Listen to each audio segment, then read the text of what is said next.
Sesame Street has been a staple in families' homes since it first premiered in 1969 and changed the face of children's television.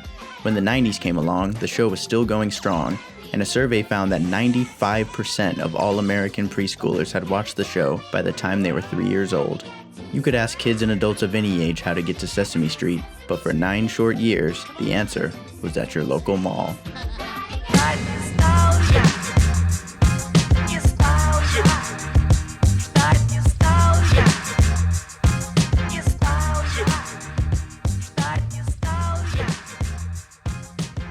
In 1987, Disney opened their first retail store in Glendale, California. By 1990, the company had expanded to over 67 locations, with plans for their first overseas Disney store opening in London later that year. They're also trying to break into the fast food game around this time, but let's not talk about that. Disney's success inspired a new trend in character-based retail. Other companies were quick to get their biggest characters their own retail space, including Hanna-Barbera, Warner Brothers, and most notably, Sesame Street. It was an idea that made a lot of sense. Much like Disney, Sesame Street was a trusted brand that most parents had grown up with themselves. So in 1990, the very first Sesame Street General Store opened at the South Coast Plaza shopping mall in Costa Mesa, California, with a dozen more stores planned to open that year. The plan was to start small before eventually launching a national campaign. The stores were a joint venture between Children's Television Workshop, who owned the TV show, and Sesame Street Retail Stores Incorporated, headed by President and CEO Gene Platten. Platten was a veteran in the retail business with nearly 30 years of experience in the industry. He spoke about working with Children's Television Workshop, who worked hard to keep the integrity of the Sesame Street brand.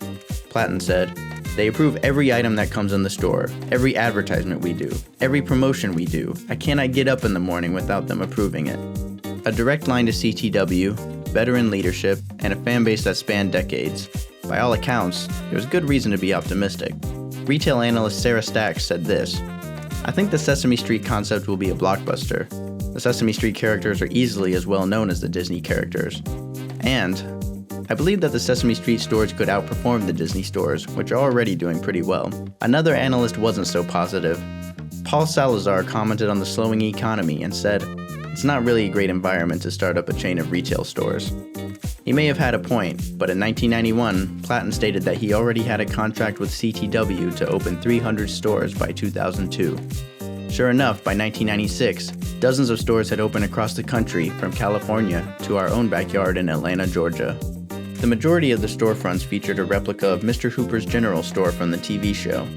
The outside of the stores also featured an animatronic Oscar the Grouch who would pop out of a trash can. He would also say a handful of phrases while inside the can, which was a pretty genius move because it meant they could get away with not animating his mouth. No, for the last time, I don't care what you say. I'm not gonna talk when I come out, and you can't make me, so scram. The stores wanted to differentiate themselves from Disney by putting a focus on education. Inside the store, there were several play places for kids to learn and be creative. There was a wall where kids could draw, Big Bird's learning and listening library, a stage that kids could perform on, and a clubhouse garage area to play. I spoke to a former employee from the Minnetonka, Minnesota location who told me that there was also a screen where they would show vintage episodes of Sesame Street, including his personal favorite, this clip featuring Madeline Kahn and Grover. No, I should have said this. You see, I'm gonna sing a little bit first, and then when I signal you, I see you. Then you repeat what I start say. first. Because you don't know what I'm gonna say. I am could say embarrassed. any number of things. So you have to listen. I will and be then... on my guard. Yes. Okay, so we'll try it again. Yes. The stores may have actually been too fun. After consulting a panel of customers and parents, Platten and the company discovered that children would often run away from their parents to explore the store. The Valencia, California location was the first to feature a new, more open layout so that parents could keep a close eye on their children. And you couldn't really blame kids for getting so excited when you see just how much exclusive merchandise the stores had to offer. Plush toys, shirts, mugs, neckties, charms, and this very cool silver piggy bank could all be found on the shelves of Sesame Street General Stores across the country. The store also sold a surprising amount of exclusive watches for adults. I was also lucky enough to find this shirt that my mom still had from the store. At the end of your shopping experience, you also got to take your purchase home in a Sesame Street General Store branded bag featuring some of these great designs. Some of the general store locations even offered special events for children in the community, including meeting with police officers, firemen, and even Roscoe Orman, who played Sesame Street's very own Gordon. Unfortunately, the fun that the stores worked so hard to sell didn't last. By 1998, all of the locations quietly closed without a peep from CTW or SS Retail Stores Incorporated.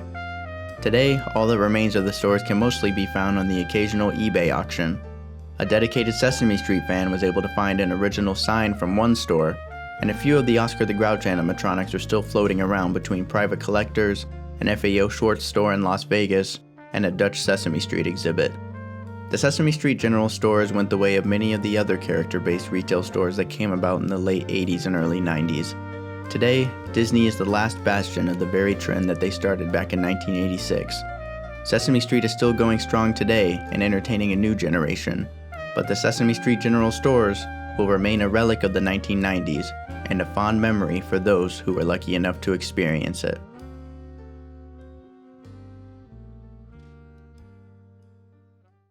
Hey guys, thanks for checking out our very first episode of Newstalgia. If you enjoyed it, please subscribe and follow us on all our social media down below in the description. And if you'd like to hear us talk more about the Sesame Street General Store and share all of our thoughts and some extra info that couldn't be included here, please listen to our podcast in the description as well. And we'll see you next time.